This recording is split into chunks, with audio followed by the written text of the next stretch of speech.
Welcome back to the Birdhouse Dynasty show. And today we've got a great show for you. We're going to review the Crash and Smash Bestball Dynasty League we went through. This one was a 12-team, 30-man rosters, start 12 with IDP included. Just 3 IDP starters. So we're dipping our toes in the waters. Today we're here along with Matt English. He was in the draft as well with me. I had the 101 and Matt had the 110. Both of those picks we selected ourselves. We got to choose our draft positions based off of the randomizer in this one. And so, Matt, let me hear your thought. How did you like having the 110 spot? Well, I enjoyed it a lot, just to get that out in the open there. Picking out of the 10th with a third round reversal was it's where I wanted to be. I hadn't really gotten to take advantage of the third round reversal by being later in the round, but it was a lot of fun and gave me some leverage in certain spots that I hadn't had in previous drafts. Yeah, I love having the 110. We just started up another one. That's an absolute monster draft. We'll maybe get into that a little later, but I have the 110 in that one. And I love that position. You're, of course, at the 111 in that one. So we get to go back to back. Should be a fun draft the rest of the way in that one. But when we go back to this Crash and Smash draft that we just finished up, what we're going to do today is kind of roll through the rounds and go over the trades, the scenarios that we had going for us when we made the trades, why we did them, and how we feel about them now in regards to our roster, how it's constructed after the fact that it's over now.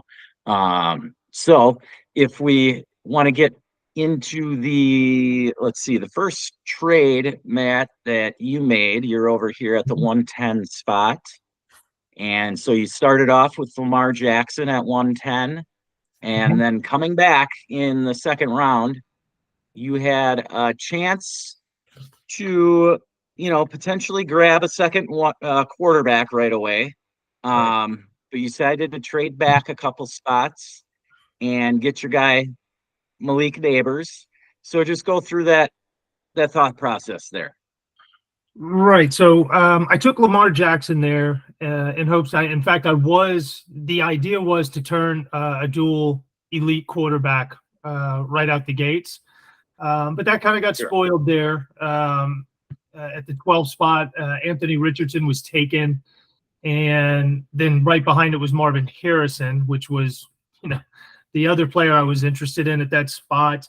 But then I was looking at the receivers here, and I just wasn't happy taking anything that was sitting right there. I didn't want to take a running back here. I felt it was too early to pull the trigger there. So I've tried to find a trade partner a little bit deeper in the round. I was able to find one 2 spots back, so I moved back. My only regret here is I probably should have taken Nacua instead of Neighbors. But that was a mistake there on my part. But I do think that over the next few rounds, I made up that mistake with a couple of deals, but with a couple of the selections I was able to get my hands on. Yeah. I understand your infatuation with Malik Neighbors. Yeah. Put it that way. But it's not like he's a bad prospect at all by any means. So it's a great talent. He's more talented as a player than Puka Nacua, who you referred to. So personally, I foresee his sustainability as more attainable, I guess, or if you want to project it out 4 or 5 years, or the length of his rookie contract, I guess, even with the talent that each of those guys has at quarterback. We've seen, as we've mentioned before, extremely talented receivers with less than average quarterback play still be able to produce at a high level in fantasy, as long as they're in that elite talent tier, which Neighbors definitely is a part of. And Right. so I don't care that Daniel Jones or Tommy DeVito is throwing him the ball, or Brian Dable himself. I think that Neighbors is going to produce, especially with that system.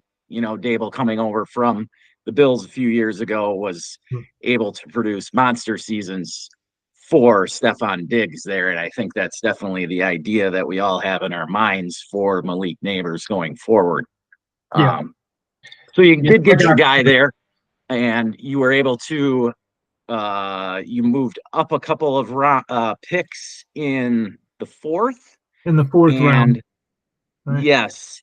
So before that, it had come to me at my 3-4 turn with the 3-4 reversal, or with the third round reversal.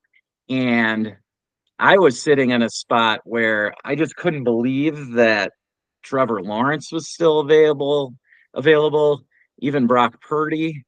And so, I was in a dilemma there where I also liked Brandon Ayuk and Jalen Waddle to go along with my initial start of Josh Allen and Jordan Love. So, I wasn't needing a quarterback by any means. But again, this is just the startup, and we're a few months away from the beginning of the season. So I'm in no hurry to have my lineup ready to go tomorrow. And so I went ahead and I had Lawrence in mind.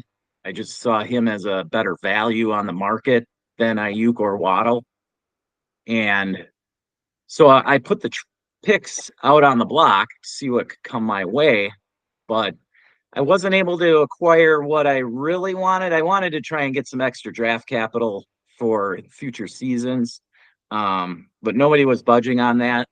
I think that a lot of our league mates are somewhat newer to Dynasty, but they've also played keeper leagues, so they understand first rounders in the future carry good value. And so they were more apt to just sit on their future firsts. So realizing that, I knew I was just going to have to try and grab value through picks. And what I mean by that was trying to acquire additional picks, like 2-for-1s, 3-for-2s, something like that. And so I was still able to pull off getting a 5th and a 9th for that 312. And I figured the guy did that to take Lawrence, who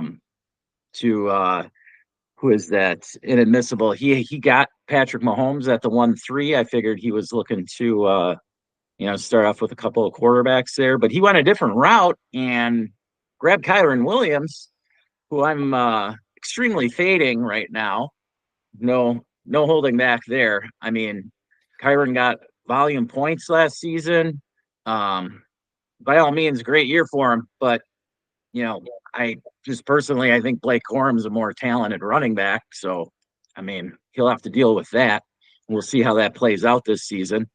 Well, but anyway, that Sean McVay changed. Sean McVay seems to, if you just look the last few seasons, there's a new running back every year. So yeah, ever since Todd Gurley, they have no marriage to any running back there. Even Cam Akers, who looked supremely talented, he obviously dealt with a number of injury issues. Yeah. But I would not be surprised in the least if Blake Corum ends up with the most fantasy points from the backfield this first season for him, even. Okay. So anyway, he picked Kyren Williams, and I couldn't smash Trevor Lawrence quick enough as soon as that happened, because he just was simply the most valuable asset available at the time. There really wasn't a trade even that I could look at, knowing that nobody was going to give me any future first. Like, I wouldn't have traded back out of that spot unless I was getting a future first because of getting a quarterback there. So anyway, that was my thought process. I knew I was going to get 2 good players in the 5th and 9th rounds. And if we look at it now, it ended up being Kyren Williams for Michael Pittman, and the slot was where Justin Fields got picked. I mean, if you're asking me right now, I'd take Michael Pittman over Kyron Williams anyway. So, I mean, you can see where the value happened for me there. I was able to use that pick later in another deal, and we'll get to that one after we go over to your next deal. Yeah, it was just a little that bit would earlier in be the third round.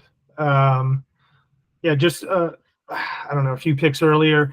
I was sitting at the 3-3, and I got offered a deal from another league mate who was wanting to move up to get a quarterback. He and I chatted. I got probably a little bit more information than I should have gotten out of it, but I knew who he was going to take.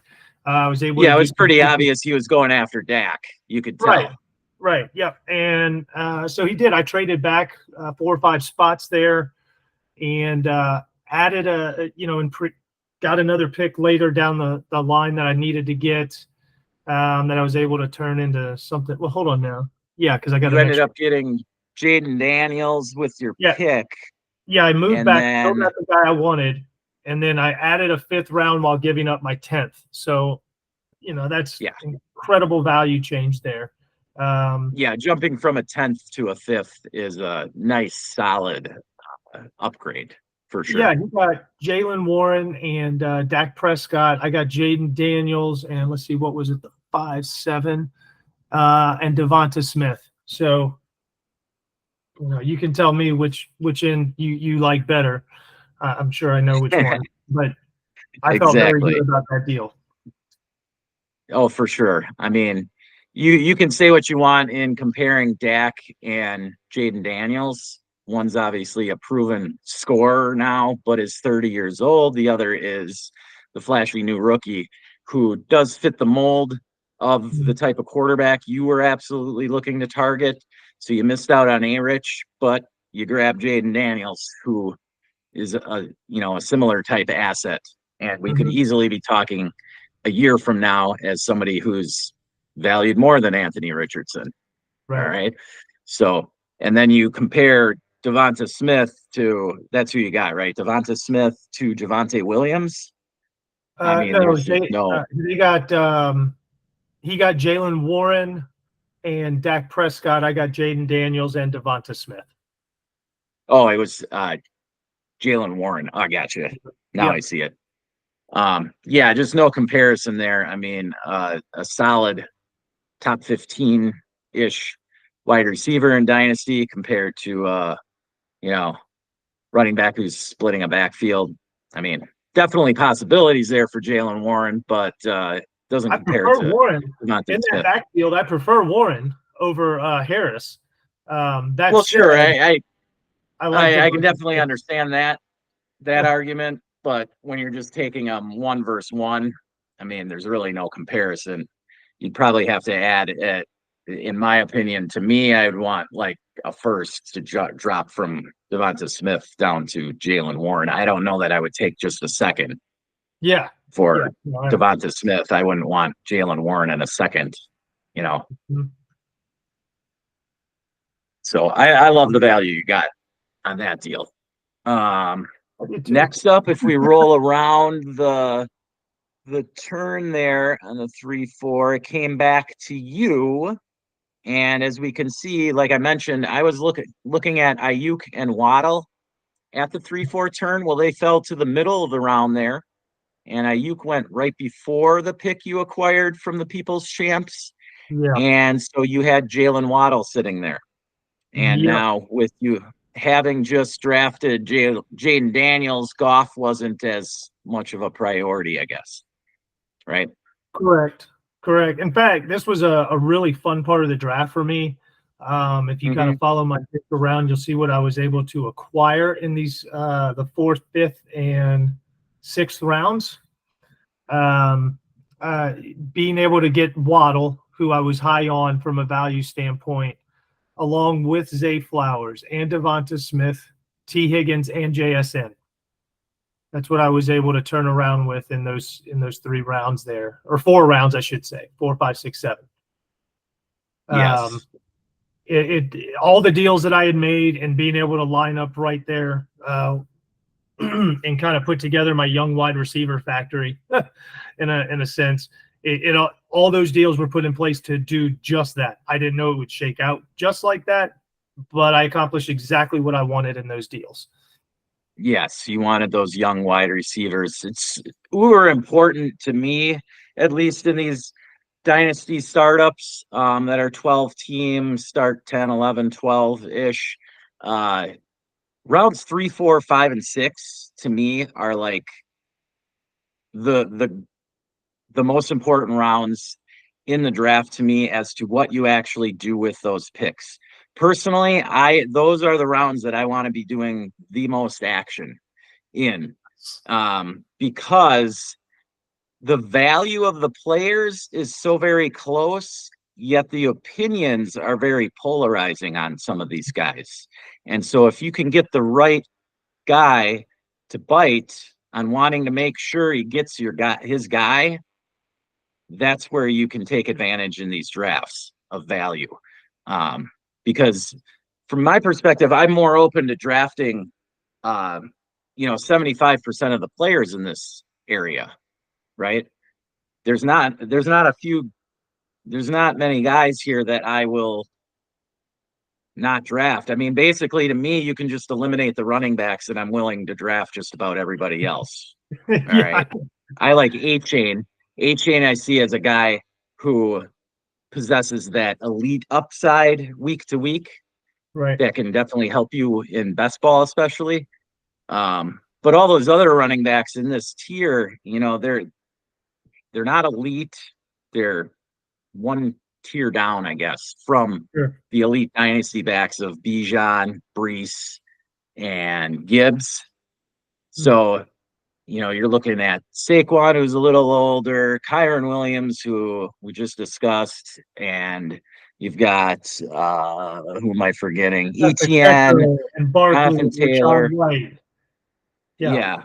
While they're all good backs, and then you can get guys like Josh Jacobs, who certain people are really high on, and you can get somebody to bite on wanting to get him too. So you can throw him into the mix with that. Because some people are right there, Josh Jacobs and Saquon Barkley, they don't see him as much different. Okay. But the point being is that this is where I would prefer to grab the solid innings eaters at wide receiver, the young Jalen Waddle types versus a riskier position of running back. I'll take my running backs later. Right. Yeah, I think we agree there. I'm very big on these few rounds. I love not all, but most every receiver in this range. I would be comfortable having on my team, like I said, with the exception of a couple. But it's in a very attractive area. So if we can accumulate as many picks here, I think it's great because you have so many good second, third, fourth year receivers that are young, that are proven or have flashed what they're going to do and now have earned a bigger target share.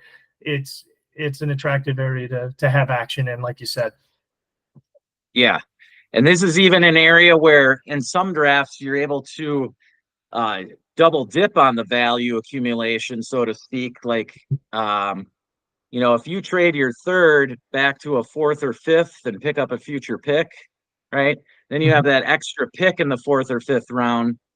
Then you can turn around again and take that extra pick and accumulate more value by getting a sixth or seventh.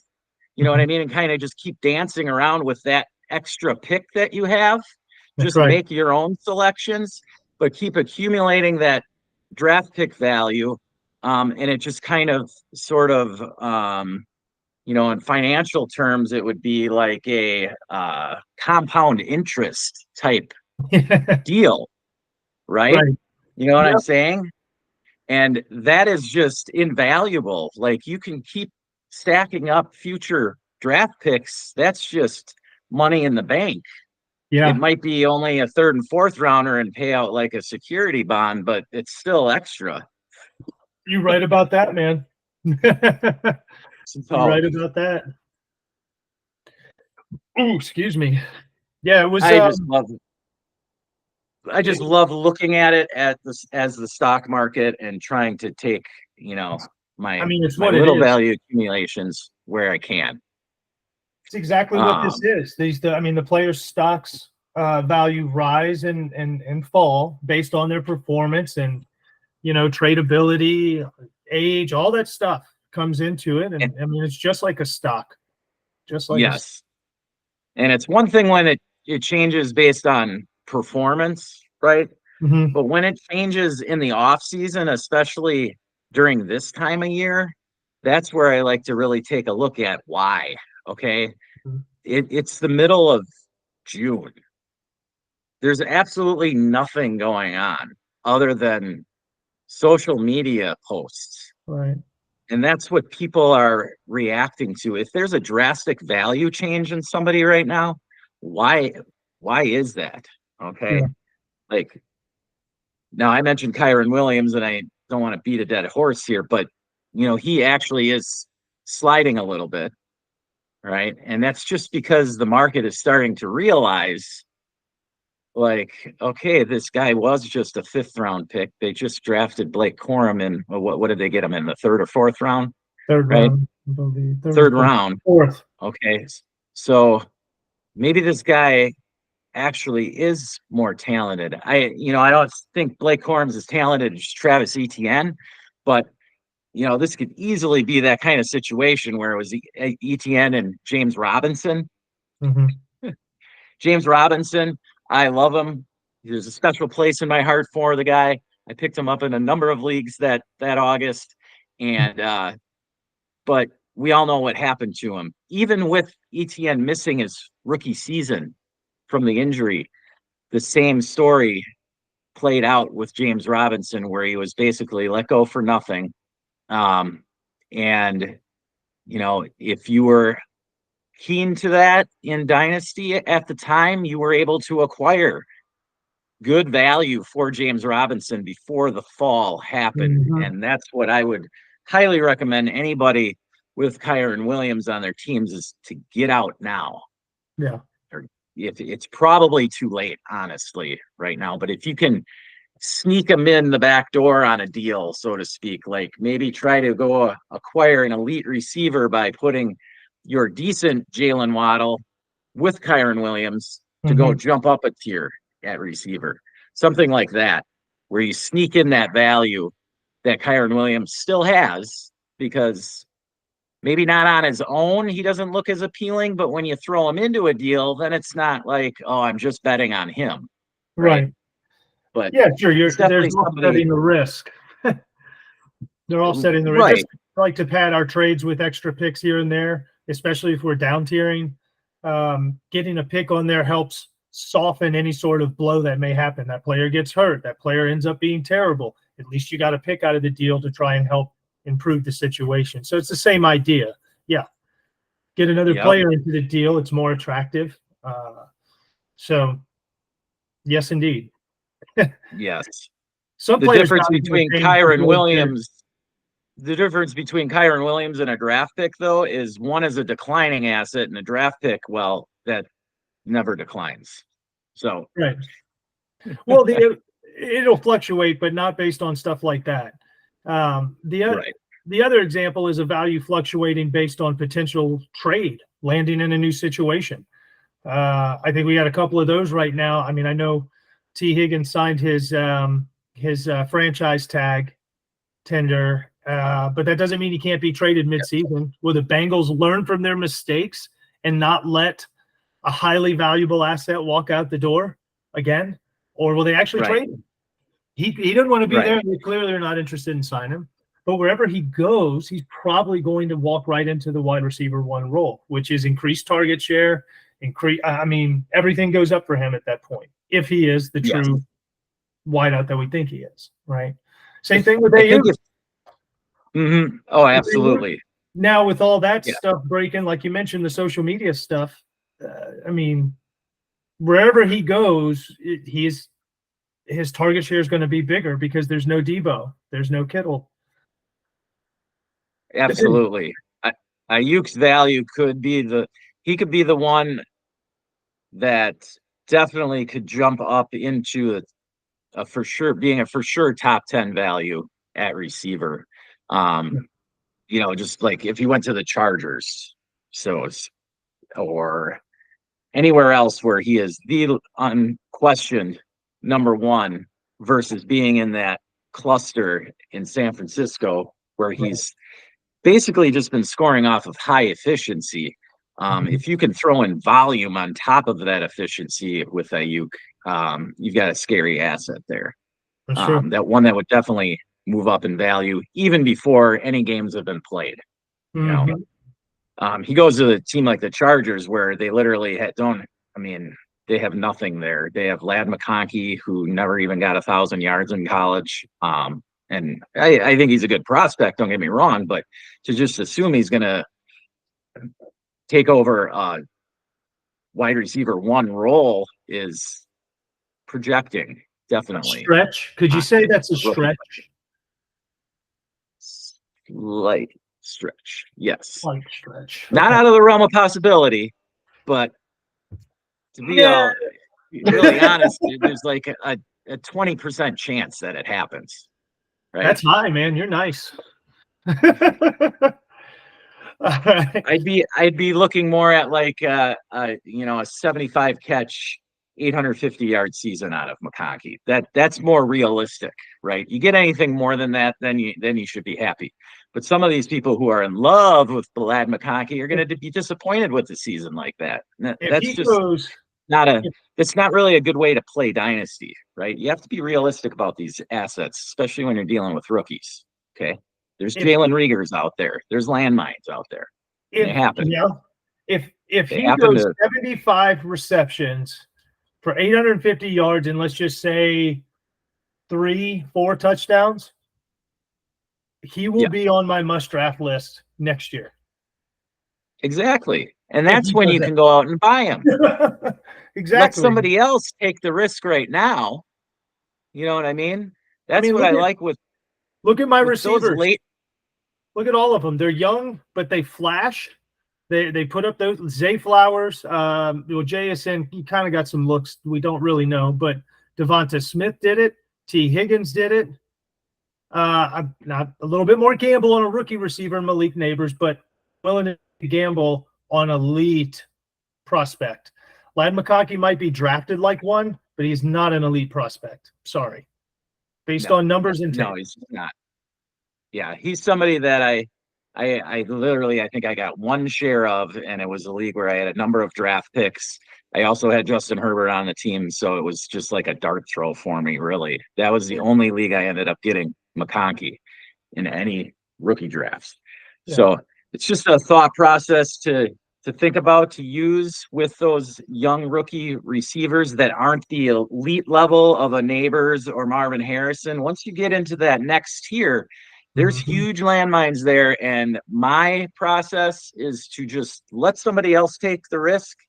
And if I really want them, I'll go trade for them in the off season before their sophomore year. Perfect. So I know you didn't get any Ricky Pearsall like you want, but you can just wait until next off season and see if he actually. Hey, you know what? That's true. He could be on a short list too of must draft, but certain criteria has got to get met, and there's a lot of mouths to feed there in San Fran. Exactly. We'll see how the Ayuk and Debo situation plays out there. Yeah. All right. So after you did you got Devonta Smith at the 507. Then you went Zay Flowers. So you were looking good with Waddle, Devonta Smith, and Zay Flowers, along with Neighbors at this point. So we're 5 rounds in, and you're at 6 assets. That's ideal. You know, you've got 4 stud receivers and 2 good quarterbacks going. Then we came to the turn. Hold on. It's important to mention too. Very important to mention. I was very specific in the quarterbacks I chose. Obviously, if they're running quarterbacks, that's added value right there. But in this league, we get a quarter point per carry, making every one of those carries immediately valuable. So that's why, getting the dual threat for me was a big deal, and getting 2 of them early.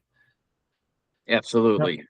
Two nice ones there. Yes, and that rushing ability does give you a sort of floor with them. That's very nice to have in a league set up this way. So like I was saying, you went Flowers, then you came back around, and Higgins was there, so you were able to grab a fifth nice young wide receiver. It rolled back around. As I mentioned, I got Pittman. Higgins fell off. Sorry, Higgins came all the way back to you at the 6'10". That was Right. pretty surprising. I had to take it at that point. Yeah, the value there, I totally understand. I mean, I like Mike Evans, who went behind him, but I mean, with the build you had, honestly, you could have taken either of those guys there and it would have been a good pick. But I definitely like Higgins over Xavier Worthy or Jordan Addison, who went after him. Certainly over Rashee Rice. JSN is kind of a toss-up, but you are able to get JSN then on the way back in the 7th. So you added another nice receiver. Did you have any thoughts of trading back, or did you try trading back there with either of those picks, or was the value sitting there, especially with Higgins? I can see the value sitting there, just too much to pass up. But maybe with JSN, were you trying to trade back at all then? Again, after the Higgins, I was looking at it and I was just thinking to myself, because this is close to that area where I start to look at a running back for my lead running back. And I wasn't seeing anything that kind of matched my team or that I was interested in from a value standpoint or just as a rostered standpoint. I didn't see any running backs I want to roster at all in this range. So there were no real trades for me. I'd made a lot of moves. So I think at that point, I wasn't getting a ton of action. So, and I also knew I didn't have a 10th rounder, which wasn't far away at this point. So I wanted to go ahead and get a couple, like at least 1 to 2 more assets that I have to have, like a third quarterback. And I really wanted to just get a 6th receiver. I did. I wanted to have 6 young receivers and get my third quarterback. So there were no offers coming, and I wasn't going to go shake the trees trying to do it. So I took my JSN, and then when it got back to me, I fired off the Bryce Young to get my third quarterback. And as you can see, right after Bryce Young, not a bad idea for me to be taking a quarterback because there was 3 more quarterbacks fired off. Yes, that was the time to do it for sure. And then I guess several picks later, another 4 come off the board. So. Yes, and he was the value there.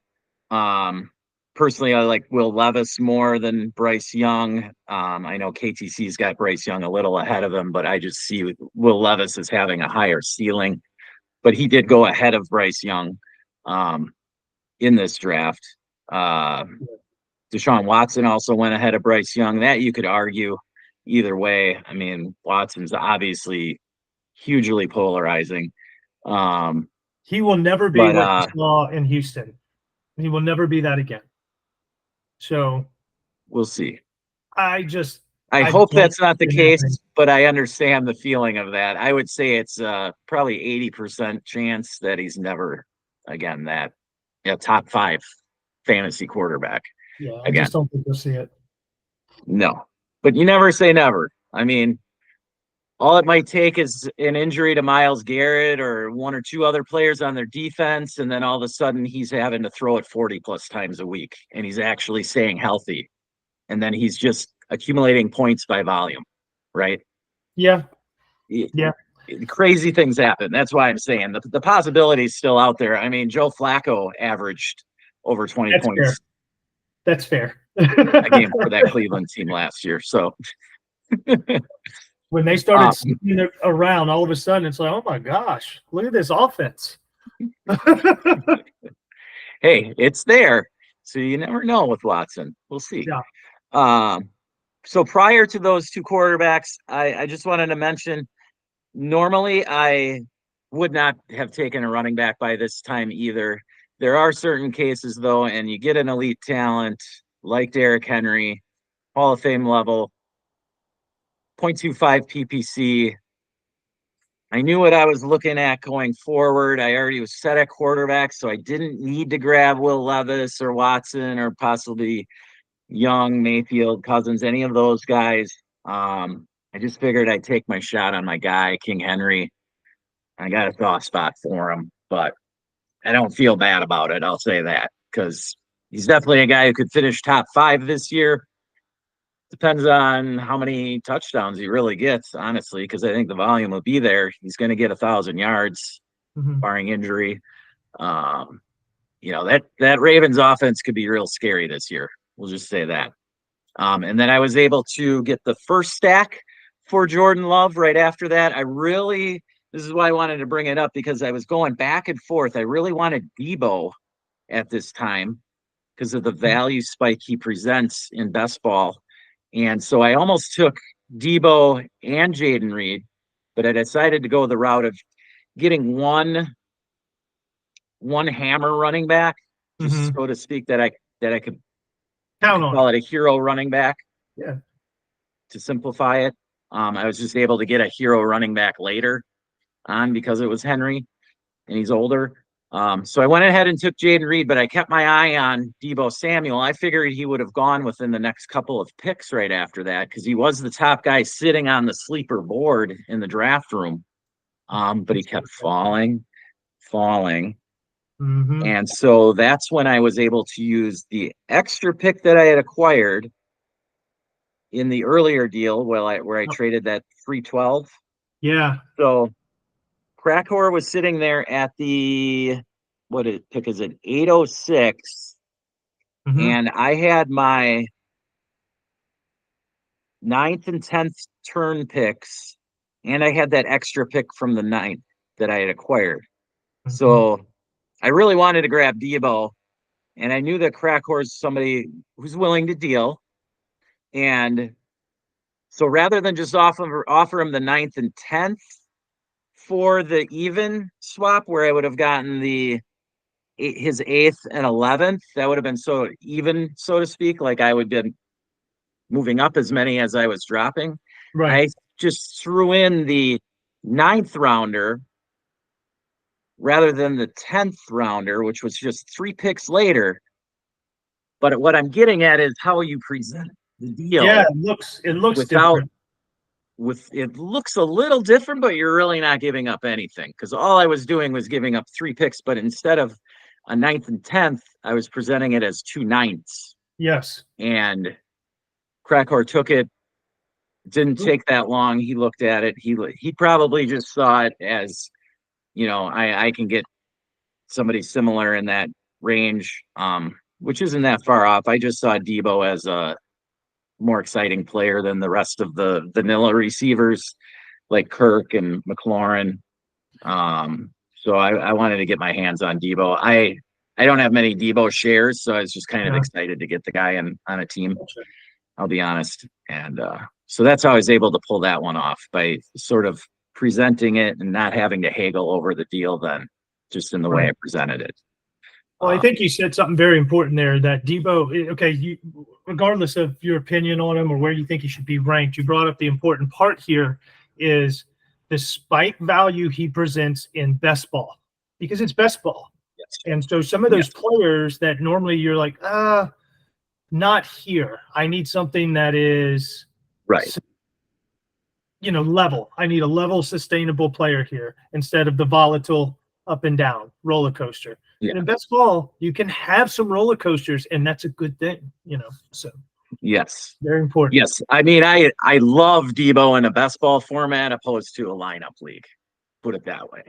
Yeah. And Debo, of course, has that rushing ability. So an injury to McCaffrey could create a 2 or 3 week situation where he's getting tons of handoffs. And this is PPC. There's just a lot of upside there for Debo that I was excited about, and to be able to get him as what was my 3rd, 4th, 5th wide receiver at this point. I mean, that's really nice to have as your 5th wide receiver, I guess. Sure. Yeah. And so I like what I was able to pull off there. Then you were able to, like we said, grab the value of Bryce Young.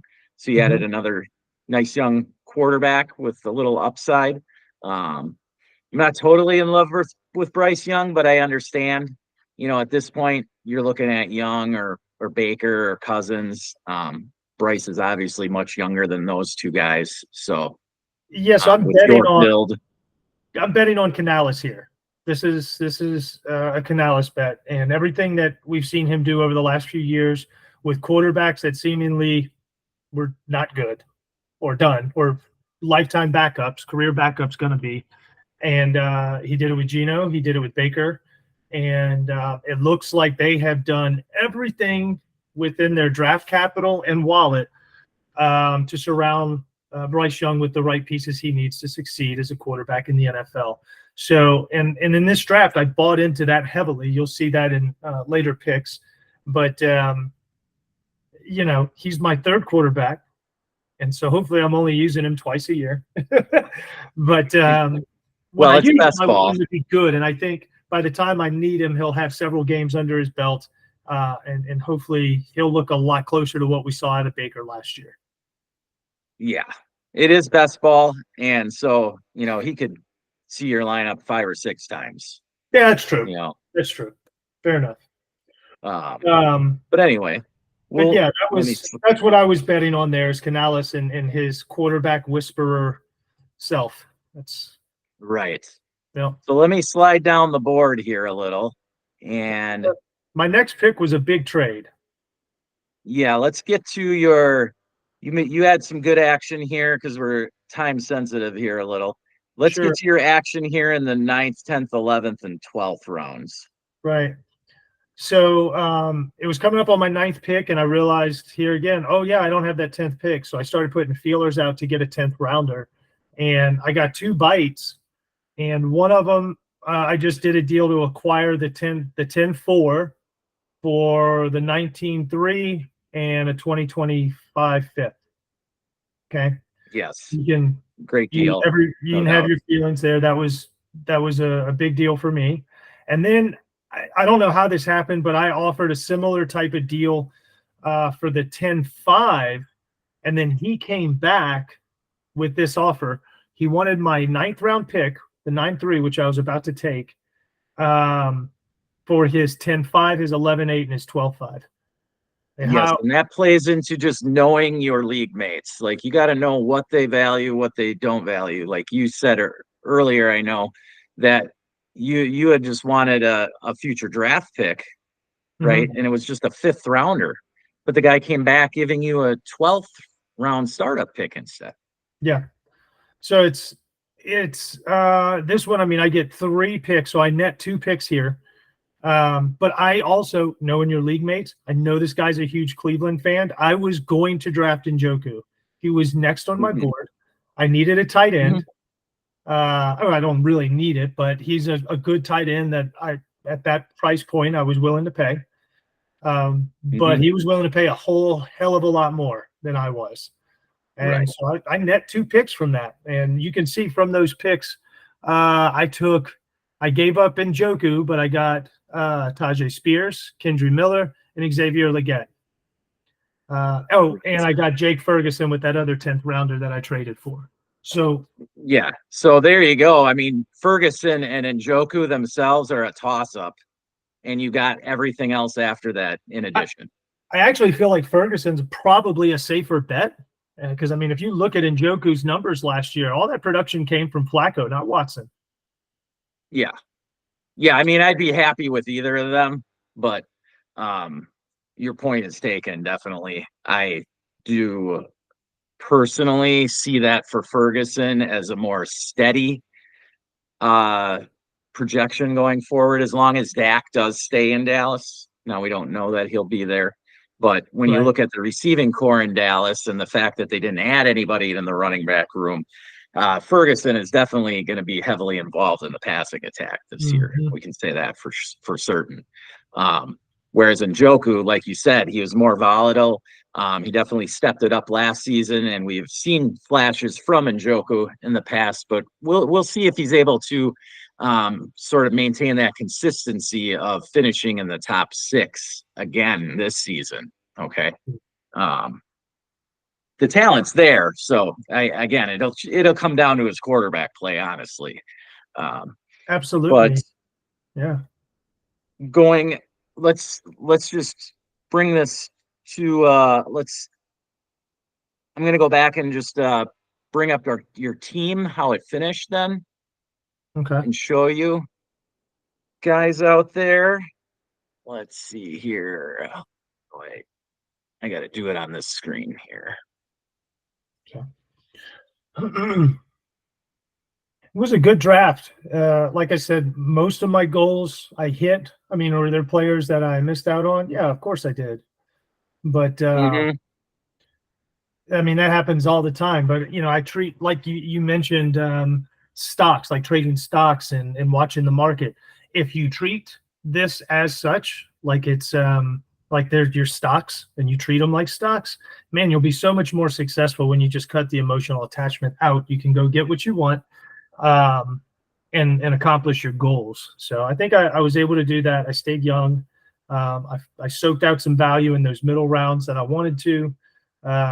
Very happy with the way this team finished, and it didn't start drafting IDPs until the 20th round, and I got four top 50 dynasty IDPs still.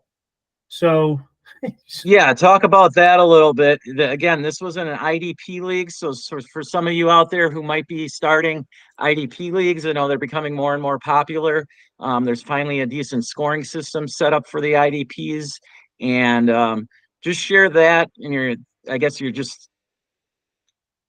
thoughts in general on how to draft IDPs, at least for now. right. So this was, like you mentioned, this was my first IDP draft ever, and not knowing really how I evaluate these guys and how they're going to plug into my draft. I just I got a feeling some people are going to pull the trigger on some defensive players, in my opinion, way too early.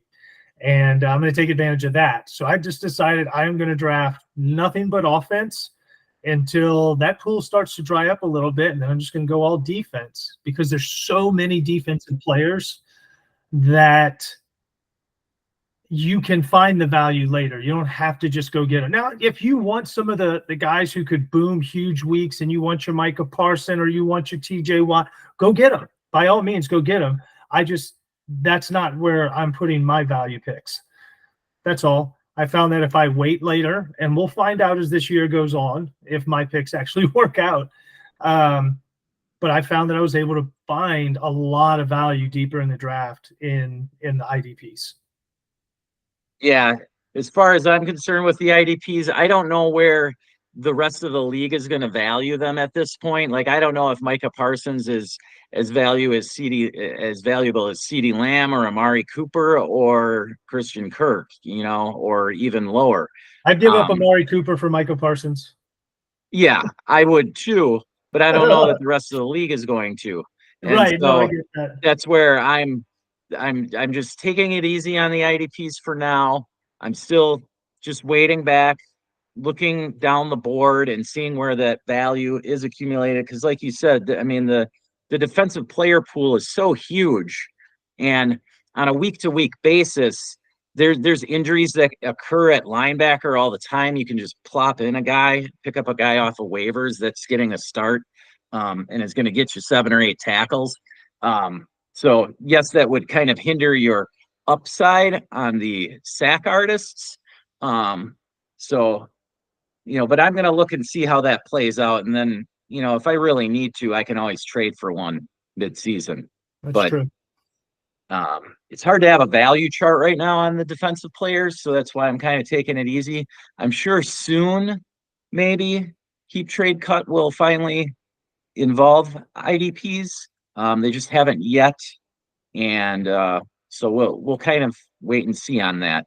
Maybe it'll be another site that will come out that's similar to Keep Trade Cut, and we can kind of use that to help formulate our values on defensive players. But real quick before we wrap things up, Matt, I brought up your team here now. Yeah. And I gotta say, I love the receiver core that you were able to build your strength on. That's the base of your team. They're all very young. And then you got a couple of decent backups here with Deontay Johnson, Xavier Legette, and at running back, even though you waited so long, look at who you were able to get. You still got Tajay Spears, Kendre Miller, Gus Edwards, Jalen Wright. Plenty of upside there at running back still, even though you waited forever on the position. Yeah, and actually, I did exactly what we talk about all the time, right? You draft your value, you trade for need. I needed another running back. I've already completed a trade in this league to bring one in, So yeah, you traded T. Higgins, right? I traded T. Higgins in a 2025 fourth rounder for Ramondre Stevens and a 2025 first. Yes. So, and I like that deal. Balanced trade, to be honest, from a point standpoint. But I get an extra first. I don't think it's that balanced with the way I feel afterwards. I mean, it says it's balanced on paper, but I feel like I get a running back that's severely undervalued, and then an extra first. I'm extremely excited. Yeah, especially in a best ball format. I like that deal. Ramondre Stevenson is going to hit your lineup probably almost as often as T. Higgins will. So, in a best ball format, you're getting now Higgins is obviously probably going to play longer because he's a receiver, but honestly, that first rounder is pretty equal to T. Higgins in value to me.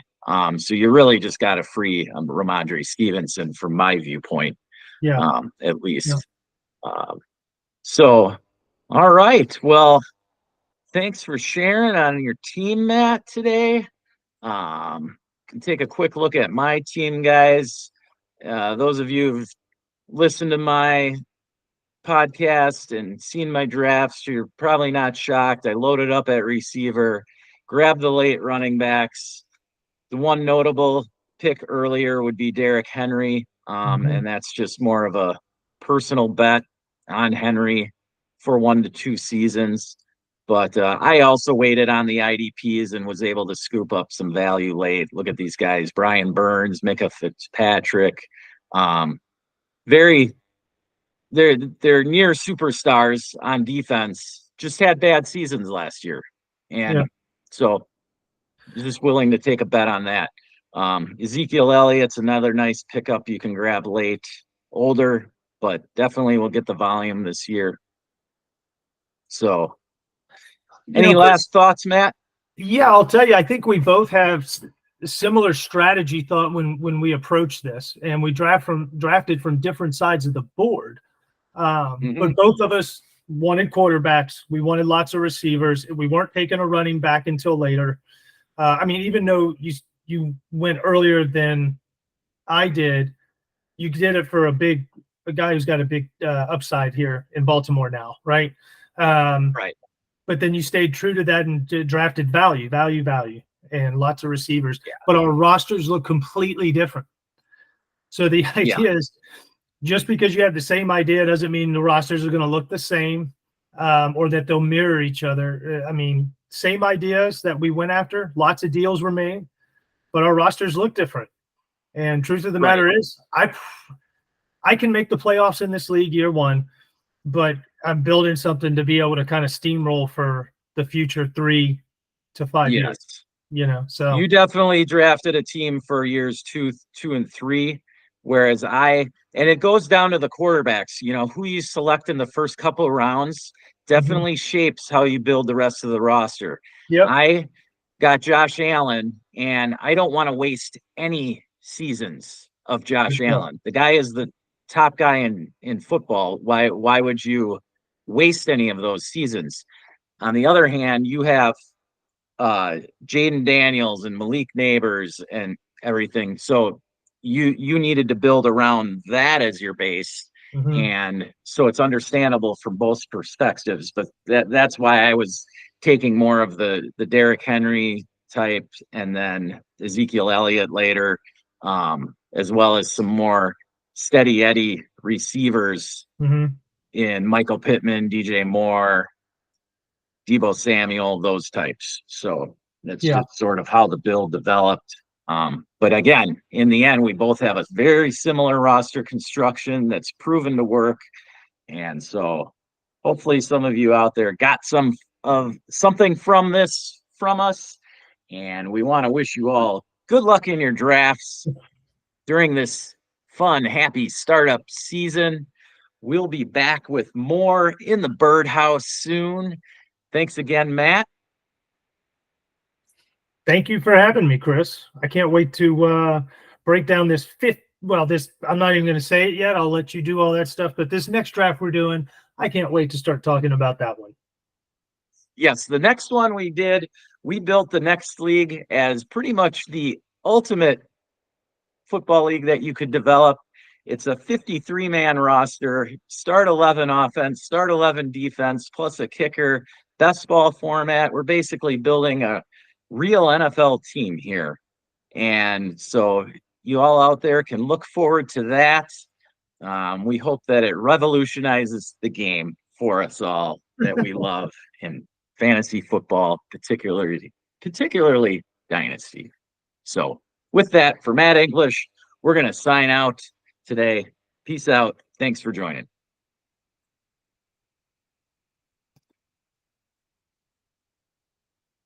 You close it off.